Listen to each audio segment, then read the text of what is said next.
On this video, I am continuing what I have been doing in the book of Genesis, looking at the Hebrew slowly, vocabulary, Hebrew grammar, phrase by phrase, and translation, along with a brief commentary. So I am now picking that up at verse 11 of Genesis 1. It reads, Vayomer Elohim Tad She Ha'aretz Desha. Aseb Mazria Zera Eitz Peri. Ose Peri let me know. Asher Zarovo al Ha'aretz. Vayehi Chen.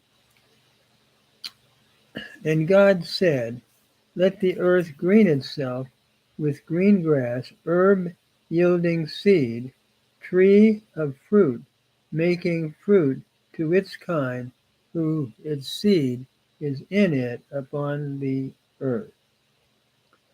Uh, we look at the vocabulary. Dasha means to green.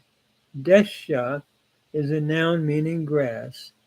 Aseb is a noun meaning herb. Zara means to sow seed. To sow seed. Eitz means tree. Peri is fruit. Min is a noun meaning kind. And O is your pronominal suffix.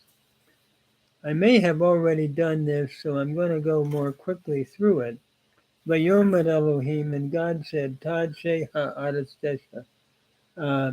Here we have Tad She, a Hifil imperfect, third feminine singular from Dasha, with the cognate accusative in Desha.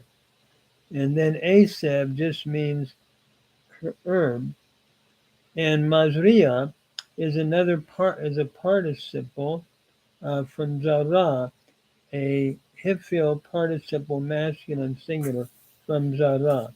Eitz Peri is fruit of tree. Oseh Peri, making fruit. Oseh is a participle, cow participle masculine singular from Asa.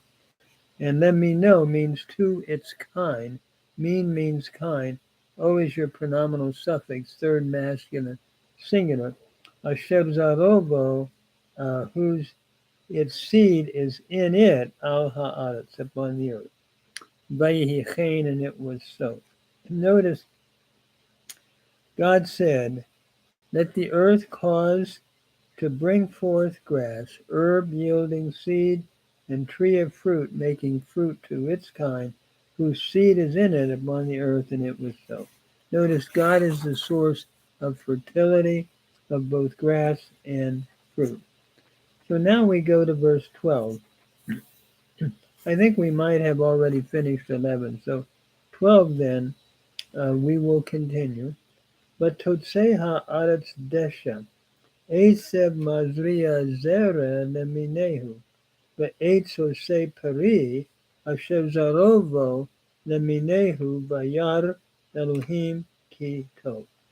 And the earth brought forth green grass, herb, seeding seed to its kind, and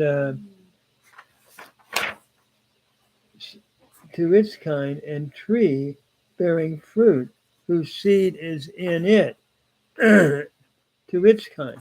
And God saw that it was good. So notice we have here, as we'll see, two types of seeds, one like grass and one in a fruit. But let me do the grammar. Yatsa is the vocabulary. The grammar, Vatotse ha'aretz desha. Totse is the Hifil stem, uh, third feminine singular from Yatsa. And what we have here basically was a pei vav verb, vatsa, and tau se historically became totse. So from Yatsa, like I said, a Pe Vav root historically. So the earth brought forth green grass. Herb, Mazria Zera, herb yielding seed. Mazria is from Zara, to sow seed. Here we have a Hifil participle, masculine singular from Zara. And then we have another cognate accusative in Zera. Leminehu, to its kind. Le is your preposition, min is kind, and hu is your pronominal suffix, third masculine singular. To its kind. The eitz ose peri, and tree making fruit. Ose is the cow participle, masculine singular from asa, making fruit. Asher zarovo, whose seed is in it. So we have, like we said, seed in a fruit, and then like grass, seed seeding seed. And then Vayad Elohim Kitov, and God saw that it was good. Notice here, Ra'ah is the root, a lamed hey verb, a cow imperfect, third masculine singular from Ra'ah, with a vav consecutive. And God saw that it was good. So like we said, God is causing fertility with two types of seeds. The seed that is, like we said, like grass, that yields its seed naturally, and fruit tree whose seed is in it. So God is very, very creative in fertility. And like I said on a previous video, as I try to apply New Testament teaching to this, in the New Testament, again, Christ is the source of life and fertility. And the New Testament applies it to a spiritual new birthing and life that Jesus gives in the book of John.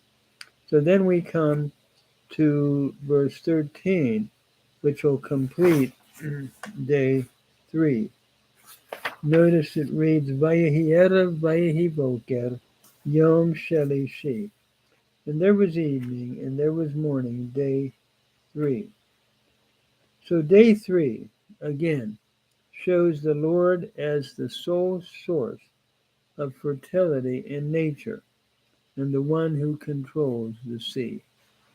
Again, much greater, there's no comparison between him, the Lord, and the, say, for example, the Ugaritic myth of Baal trying to control the sea, Yam. God basically controls it and allows it to be fruitful. In the same way with nature. So we now come to day 4, and I think I'll stop there. I'm trying to hold these to not much more than under 10 minutes, or not over, certainly not over 15 minutes, but under 15. So again, I hope this is helpful to someone.